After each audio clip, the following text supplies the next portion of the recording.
Are you renting in 2025, or do you know someone who's renting in 2025 and they're thinking about becoming a house owner?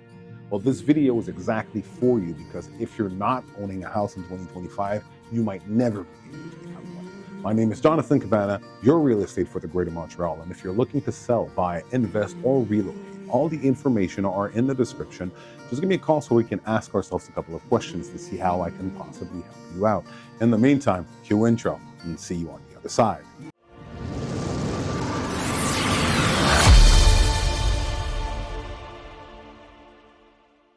So you're renting in 2025, and it's very important, and you're like, okay, I would like to become a house owner, but it's something that's really expensive. I don't know if I'm ready. I want to take a second today to put things back into perspective in your mind to know exactly what you're missing out of. Because it's not only the rent that you're not putting back in your pocket, it's something much more deeper and much more troublesome when you're thinking about it like this. So let's take an example. I come from the Greater Montreal. So as I said in the premise, today we're going to look as to why it is extremely important to become an owner this year. So you're renting in Montreal, and I would say please bear with me because I haven't been a renter for a numbers of years, but you're renting a house, let's say it's a 4.5 in Montreal, and you're paying $1,600 a month, okay? So times 12 months. What it's going to give you, it's going to give you $19,200, okay? So at the get-go, per each year that you're not becoming a house owner, you're losing that money, okay, with all the other stress factor that's coming. But it's not only this, but let's put this here for a second, okay? So you are this that you're not putting in your pocket, 19 grand, but then it doesn't stop. The thing is that per each year, houses fluctuate, prices of house fluctuate. And more than not, we always see an upward curve of the numbers of percentage a house takes per year. Depending on the sector, it can vary. So for example, in Ville-Saint-Laurent, you had 19%. So between last year and this year, something that you had bought $100,000 is now worth $119,000, okay? So, and this is without changing anything in your house, because the market by itself changed from that number. Now, if you added a new kitchen and we needed to do a full comparable, this amount would change. But only by this variable alone, you got 19% in Ville-Saint-Laurent. But technically speaking, when we're looking at the global of Montreal and Quebec and everything like that, and that's the number I want to take today because it's more understandable and it's more reasonable, okay? The number we're looking around is 5%. So in the last 12 months, a house took about 5% between the time you bought it and the time you got it today. This is what we call capital gain, okay?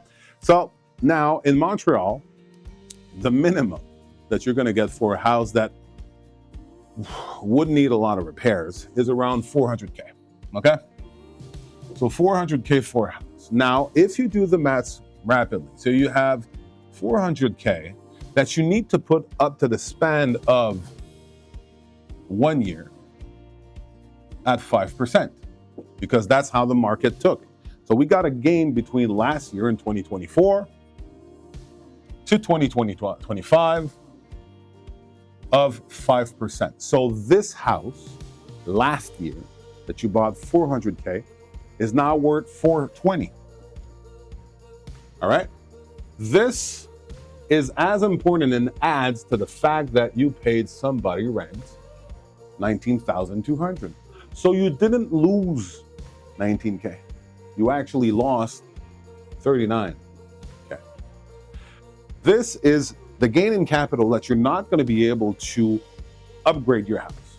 So this is the townhouse that you should have bought, or the condo you should have bought last year, kept like for 3-4 years, and then transition towards a detached house that you didn't do because you're like, I'm still wondering if I should do it. But it gets a lot bigger and a lot worse when you look at it into the span of 4 or 5 years.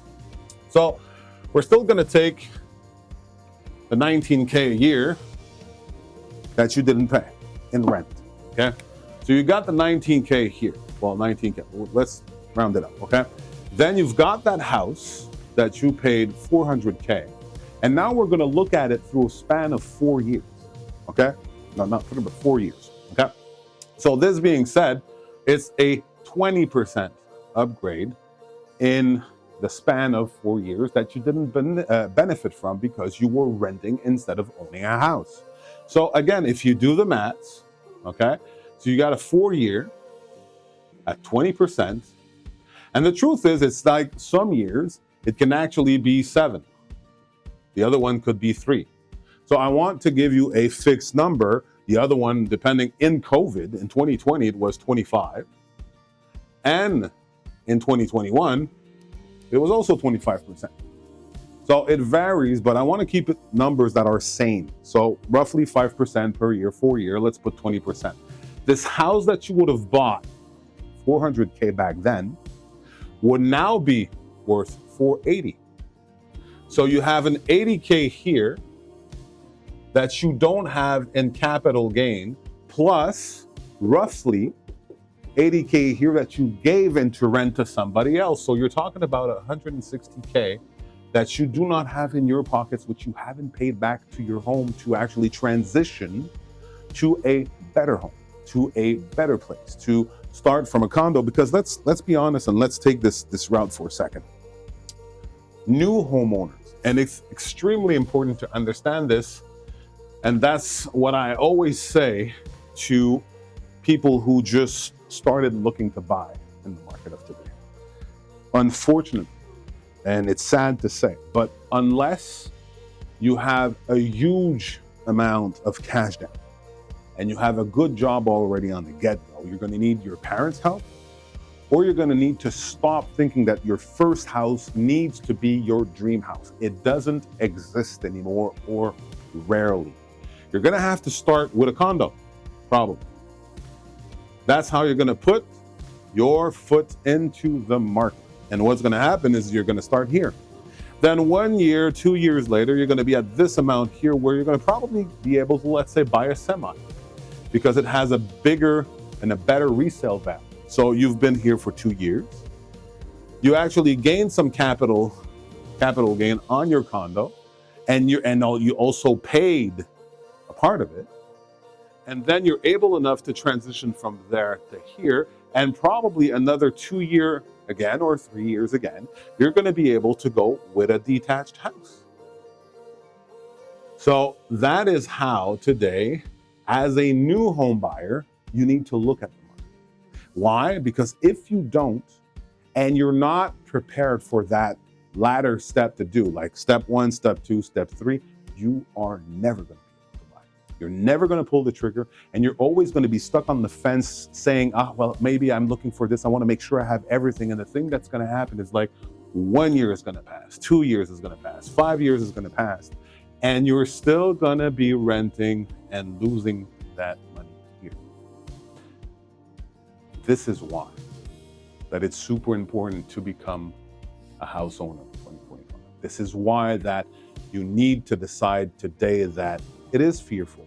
It is. I'm not going to deny that. But it is the right thing to do. It is the good thing to do for yourself. So if you have found value in this video, share it.